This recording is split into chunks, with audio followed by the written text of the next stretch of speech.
Salut les amis, j'espère que vous allez bien. Dans cette nouvelle vidéo, j'aimerais partager avec toi un cas de résolution de conflit entre mon locataire et moi. Et si vous investissez dans l'immobilier, vous devez toujours avoir affaire à ce genre de situation. Et c'est important d'avoir une bonne posture. Je disais déjà en vidéo sur ma chaîne que l'une des qualités que vous devez avoir en tant qu'investisseur immobilier, c'est d'avoir un certain niveau de compromis, en fait, être prêt à parfois faire des compromis avec les locataires. Avoir un niveau communicationnel très élevé, sinon ce sera très difficile pour vous de vous en sortir dans tout type d'investissement immobilier, qu'importe la stratégie que vous mettez en place. Donc, aujourd'hui, je vais te parler de l'histoire qui m'est arrivée, la situation qui m'est arrivée dans l'un de mes appartements avec un de mes locataires, justement, qui finalement a eu à réintégrer l'appartement aujourd'hui après 6 semaines d'absence. Alors qu'est-ce qui s'est passé? Je tiens à rappeler qu'il s'agit d'un appartement que j'ai acheté il y a de cela à peu près 3 ans aujourd'hui. Et dans cet appartement-là, je l'avais acheté étant déjà loué. Donc j'ai acheté en off-market, donc à un particulier, tu vois, un ami qui fait dans l'immobilier également, avec qui on fait beaucoup de business, beaucoup de deals. Donc j'ai acheté l'appartement, c'était déjà loué à une dame à l'époque. Et la dame avait déjà vécu 2 ans dans l'appartement. Donc avec moi en tant que bailleur, elle a vécu encore 1 an. Donc ça faisait en tout 3 ans. Et jusqu'ici, tout était tranquille. Alors, quand la femme sortait, parce qu'elle a trouvé un copain, et puis finalement, elle a décidé d'aménager avec son copain. Donc du coup, elle a quitté l'appartement.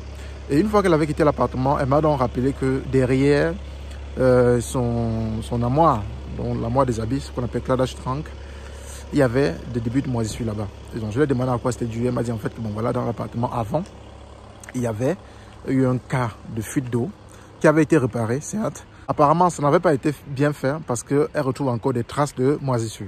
Alors, je suis donc allé directement, j'ai vu la situation et elle m'a dit en fait, voilà, on avait déjà travaillé là-dessus.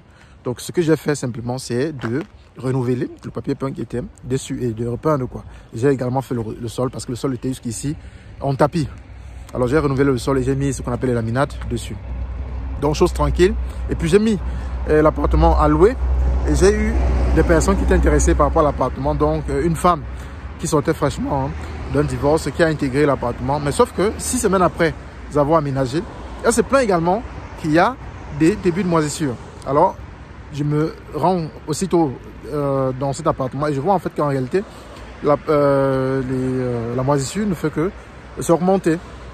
Alors, qu'est-ce que j'ai fait? C'est que j'ai directement contacté la société qui s'occupe de l'immeuble, tout l'immeuble, parce que tiens à rappeler que dans c'est un immeuble en fait où j'ai 2 appartements. Donc, j'ai contacté la société et directement on a envoyé une entreprise pour regarder et savoir exactement de quoi il s'agissait dans l'appartement. Alors, on a remarqué en fait que effectivement il y avait eu les fuites d'eau à l'époque, mais on avait eu à sécher ces endroits-là, mais on n'a pas bien séché apparemment. Donc, il fallait encore ressécher le mur. Alors, première chose, c'est que vous devez savoir que quand vous vendez un appartement, il faut toujours vous entendre à ce type de situation. Parce que le vendeur, généralement, ne vous dit pas toute la vérité. Et c'est quand vous-même, vous devenez propriétaire, que vous voyez la vérité au fur et à mesure, quoi. Ou que vous découvrez la vérité au fur et à mesure. Donc, il ne m'avait pas tout dit. Il ne m'avait même pas dit qu'il y avait eu un cas de fuite d'eau là-bas qu'on a réparé, quoi. Quelque chose qui doit être une information capitale pour moi. Mais il ne voulait pas que je puisse encore réduire le prix d'achat. Du coup, il m'a caché simplement cette chose-là. Donc, qu'est-ce qu'on a fait? C'est que justement, on a envoyé une société qui a commencé à sécher. Mais sauf que la dame, le locataire, qui était dans l'appartement, a dit elle ne veut plus rester dans l'appartement, elle veut quitter. Elle était motivée par d'autres raisons dont je ne me fais pas dire dans cette vidéo aussi. Mais j'ai détecté ces raisons-là rapidement. Et du coup, j'ai donc fait si vous voulez, ce qu'on appelle une sorte d'entente particulière. Et on a trouvé un point d'entente et puis je l'ai laissé sortir. Parce que retenez ici que dans mes appartements, par exemple, quand vous entrez en tant que locataire, au moins sur une période d'1 an ou à 2 ans, vous n'avez pas le droit de résilier le contrat. Pourquoi je fais cela? C'est parce que je ne veux pas que le business immobilier prenne tout mon temps. Ce n'est qu'un business parmi tant d'autres que je fais à travers également ma chaîne qui est également notre business. Donc, je ne veux pas que ça me prête tout le temps. Donc du coup, je ne veux pas des locataires clignotants dans mes appartements. Si tu viens dans mon appartement, il faudrait au moins calculer avec 2 ans de résidence. Là, il sait qu'au moins pendant les 2 ans-là, j'ai le temps pour faire autre chose ou pour faire d'autres acquisitions. Donc très important. Toi également, si tu veux te lancer dans l'immobilier, je te conseille d'appliquer également cette stratégie-là dans ton contrat de bail. Et si tu veux en savoir plus, comment le mentionner exactement, tu peux me contacter via l'adresse qui s'affiche juste en bas de l'écran. Ou simplement, si tu veux aller loin dans l'investissement immobilier, écris-moi également via cette même adresse.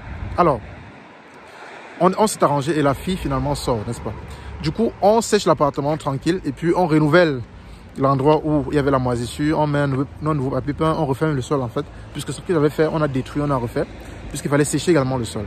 On l'a fait. Du coup, le troisième locataire, et c'est le locataire dont il s'agit aujourd'hui, sont entrés. Et comment est-ce que le troisième locataire entre? Une petite astuce hein, qui est très importante en investissement immobilier. Quand vous allez mettre votre appartement en louer ou votre maison à louer, il y a beaucoup de gens qui vont postuler, n'est-ce pas? Vous avez vos critères de choix. Moi, par exemple, j'ai des critères de choix assez rudes de locataires parce que j'essaie de réduire le risque au maximum à ce niveau-là aussi. Alors, dès que vous avez vos critères de choix, il y a certainement plus d'une personne qui passe dans vos critères de choix, mais vous ne pouvez donner l'appartement qu'à une seule personne. Supposons par exemple que vous avez eu 5 locataires potentiellement qui passent dans vos critères de choix, mais vous ne pouvez donner qu'à une personne. Donc, vous prenez quelques facteurs comme celui qui a écrit en premier, celui qui a visité en premier, ainsi de suite. Du coup, vous donnez à une personne. Mais attention, qu'est-ce qui se passe des 4 autres? Gardez toujours les contacts des 4 autres parce qu'au cas où quelque chose arriverait, par exemple, avec le locataire dont vous avez choisi, vous pourriez toujours faire recours aux autres locataires, aux potentiels locataires, sans avoir à organiser encore à nouveau les visites. Vous comprenez un peu le truc? Vous gagnez un temps fou. Et ce qui s'est passé avec l'appartement aussi, parce que j'ai directement recontacté la deuxième, peut-être ça faisait 6 semaines après seulement, j'ai contacté, écoute, est-ce que vous êtes encore intéressé par rapport à l'appartement parce que ça s'est vidé, vu que tel autre locataire a eu affaire à la situation d'eau, fuite d'eau, mais qui a été réparé en tout temps. Donc, il faut toujours également dire la vérité. Vous allez comprendre plus tout au long de la vidéo. Donc, reste jusqu'à la fin de la vidéo, tu vas comprendre. Donc, très important, j'ai dit la vérité à la deuxième locataire, à la troisième locataire justement, pour dire, écoute, ça s'est libéré parce qu'il y a eu un cas de fuite d'eau, mais on a réparé. Si tu es toujours intéressé, je peux te donner l'appartement puisque tes documents, j'avais déjà analysé et ça passait avec mes critères. D'accord? Ok, donc eux, ils aménagent maintenant dans l'appartement. Puisque l'appartement est resté peut-être 3 semaines vide. Hein. Après, ils aménagent, puisque le travail était terminé, ils aménagent en été. Et quelques mois après, 2 mois après, comme ça, ils sont entrés en septembre, 2 mois après, ils se plaignent également de la même situation de moisissure. Et tiens-toi tranquille, plus ou moins au même endroit. Mais je me pose la question, mais attends, qu'est-ce qui s'est passé? Pourquoi une société est passée, travaille pendant 6 semaines, et ensuite, on a la même situation au même endroit, plus ou moins. Donc, qu'est-ce que je fais?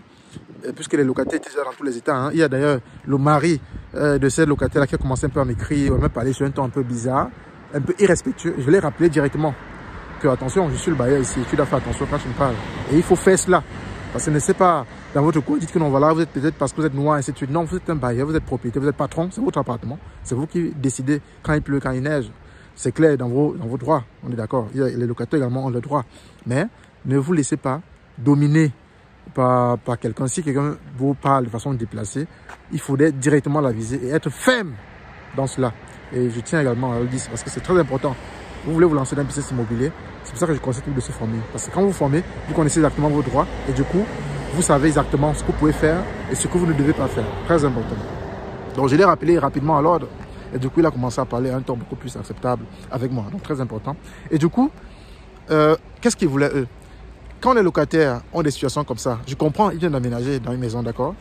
La première réaction, c'est qu'ils veulent quitter l'appartement. C'est comme ça, c'est mon expérience. Et vous n'allez pas dire le contraire ici en commentaire. Ils veulent quitter l'appartement.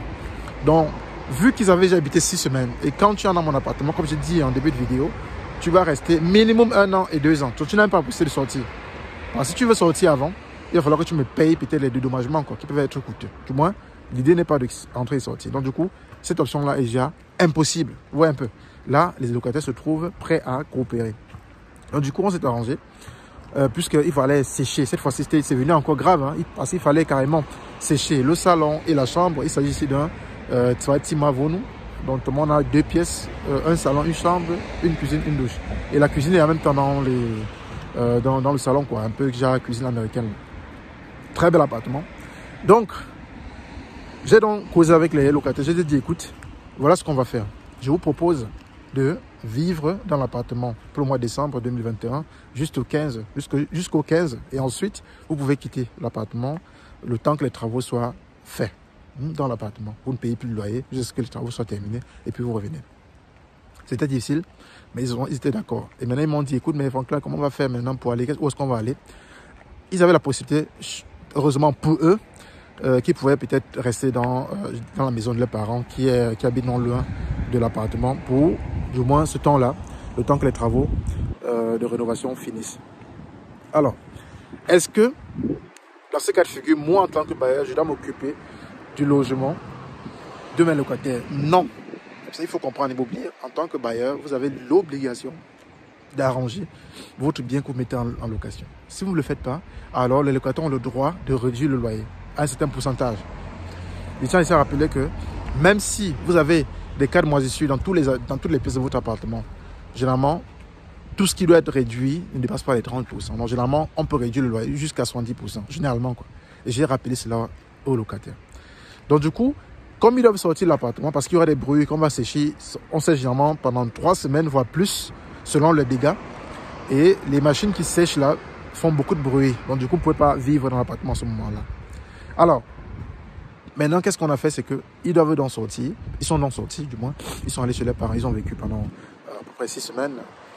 Le temps qu'on puisse, n'est-ce pas, terminer les travaux dans l'appartement. Ce que je veux également dire ici, c'est que quoi? Dans ce cas de figure, si vous êtes locataire et que vous écoutez cette vidéo, c'est très important. Il faudrait avoir ce qu'on appelle le Hausratversicherung, comme ça s'écrit là. Il faudrait avoir ça en tant que locataire parce que quand il y a un cas de dégâts comme ça, cas de dégâts majeurs dans un appartement, vous pouvez, n'est-ce pas, faire recours à cette assurance-là pour qu'elle vous paye ce qu'on appelle un Hausratversicherung. Dans une autre maison, par exemple, ou l'hôtel, le temps que les travaux terminent.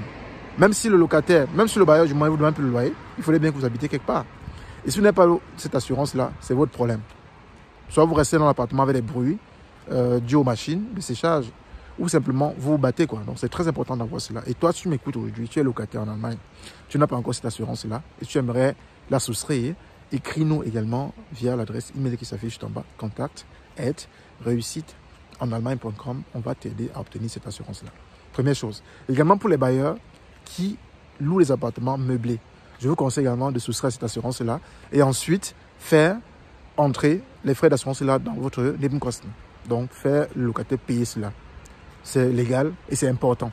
Mais si vous louez votre maison, par exemple, à nu ou semi-nu, ça ne vaut pas la peine de le faire parce que le locataire doit avoir. C'est une assurance que le locataire doit avoir. Très important. Alors, maintenant, il était en question, quand c'est arrangé, sur écrit. Hein, faites attention, quand vous faites l'arrangement avec le locataire, et faites juste sur écrit et demandez-leur de signer. Ça vous protège et ça les protège également. Parce que demain, ils vont venir vous dire, on n'avait pas dit ceci, ainsi de suite. Si vous n'avez rien d'écrit, ça devient très compliqué. Donc, faites toujours tout arrangement sur écrit, signé, acté, date, lieu, très important. Alors, une fois que c'est fait, maintenant, ils sont restés. Normalement, ils devaient rester chez leurs parents jusqu'à ce que les travaux se terminent. Là, maintenant, on a fait le séchage. Il ne reste plus que la réhabilitation. Donc, ce qu'on appelle le Wiederherstellung en allemand. Alors, maintenant, ils ont dit que non, ils ne peuvent plus supporter la situation, ça prend beaucoup de temps, ainsi de suite. Je te parle de 6 semaines à peu près. Hein. Ça prend beaucoup de temps. Ils ont dit que ça prenait beaucoup de temps. Et ils ont donc décidé de revenir vivre dans l'appartement. Bien que la réhabilitation n'a pas encore été faite. C'est clair qu'on n'a plus de cas de moisissure. Hein. On peut habiter, mais il faudrait bien réhabiter, quoi. Il faut repeindre, ainsi de suite. Les endroits qui avaient été noircis par la moisissure. Alors, qu'est-ce qui se passe, c'est que là, maintenant, il faut faire encore un autre arrangement. C'est très important, un autre arrangement. Parce qu'en ce moment-là, maintenant, il faut préciser dans cet accord-là qu'il n'y aura pas de réduction de loyer due aux travaux de réhabilitation. Parce qu'eux, ils entrent et ils savent comment l'appartement est. Parce qu'entre parenthèses, ils enfreignent également les règles qu'on avait fixées au départ. Il était question de sortir et rester jusqu'à ce que les travaux terminent. D'accord? Mais les travaux peuvent prendre beaucoup plus de temps. Je n'ai aucun contrôle là-dessus, puisque c'est une entreprise qui gère ça. Ce n'est pas moi. Ça ne dépend pas de moi. Alors, mais au moins pour comprendre également les locataires, parce que vivre chez les parents avec son copain, c'est difficile. Les parents ont les humeurs qui peuvent vous nuire, quoi. Ils ont déjà eu leur routine quand ils vivaient dans leur appartement. Donc, du coup, ça peut être compliqué. Donc, je comprends cela. C'est pour ça que je permets. Mais attention, vous n'allez pas venir habiter là-bas à mon inconvénient, en fait. Donc, vous devez également assumer qu'écoute, la maison est comme elle est.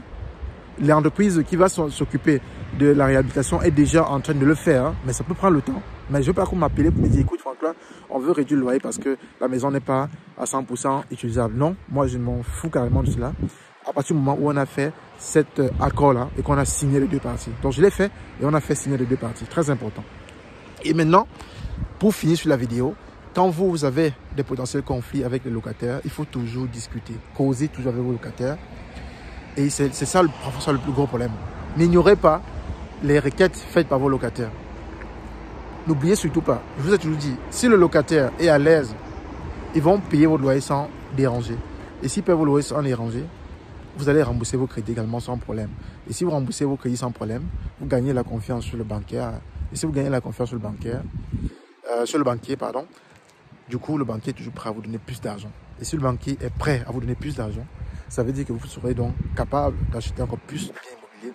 Et si vous pouvez acheter plus de biens immobiliers, alors vous minimisez le risque en investissement immobilier. Très important. Vous voyez un peu la chaîne. Donc, c'est très important de comprendre. Quand je parle ici sur cette vidéo, ça semble facile, n'est-ce pas? Mais c'est plusieurs années d'expérience, plusieurs années de connaissances dans le domaine. Donc, si tu veux te lancer en immobilier, ne va pas à l'aveuglette, forme-toi, c'est très important. Et comme je dis, nous avons des formations taillées sur mesure pour la communauté africaine en Allemagne. Si tu veux rejoindre notre club, notre équipe, notre communauté d'investisseurs immobiliers en Allemagne, tu dois simplement faire une chose, c'est d'écrire à cette adresse email qui s'affiche juste en bas. On va prendre un rendez-vous, on va discuter sur tes motivations, sur ta stratégie. On pourra t'aider aussi à investir dans l'immobilier rentable en Allemagne, car c'est de ça qu'il s'agit. Donc voilà tout sur la vidéo que je vais faire aujourd'hui. Tu as vu à peu près comment on résout un conflit potentiel et on se protège aussi, c'est très important. Donc il faudrait être réactif dans ce cas de situation, aller vers la solution, voir comment vous pouvez aider vos locataires. Hein. Et ensuite aussi, quand les locataires veulent traverser certaines limites, il faudrait également rappeler rapidement aux locataires que c'est vous le bailleur et qu'il doit vous respecter. Quand vous le faites de façon subtile, ils finissent par comprendre et finalement vous restez en bon rapport. Donc voilà tout pour la vidéo. J'espère que ça t'a apporté un plus. Dis-moi ce que tu penses en commentaire. Est-ce que tu es actuellement en potentiel conflit avec tes locataires ou alors comment tu fais pour gérer toi quand tu es en conflit? Écris en commentaire, on va échanger sur la question. Je pense que je pourrais peut-être apporter un plus. Peut-être si aujourd'hui tu es en conflit avec tes locataires, tu ne sais pas comment faire pour résoudre le problème, tu peux également me contacter via l'adresse email. Je verrai peut-être comment faire pour te donner quelques astuces qui pourraient t'aider à résoudre ce conflit-là. Je tiens également à rappeler ici, pour terminer vraiment cette vidéo, c'est que quand vous êtes en conflit ou en froid avec vos locataires, il faut toujours privilégier la résolution à l'amiable. C'est toujours ce que je peux vous conseiller. Parce que quand vous allez au niveau des juridictions, ça vous coûte non seulement le temps, les nerfs et encore beaucoup d'argent. Donc, essayez toujours la solution à l'amiable. Donc, c'est ce que je vous conseille. C'était tout pour la vidéo. Merci d'avoir regardé jusqu'ici. On se retrouve dans quelques jours pour la prochaine vidéo sur la chaîne Réussir en Allemagne. C'était Franklin. Bien le bonjour.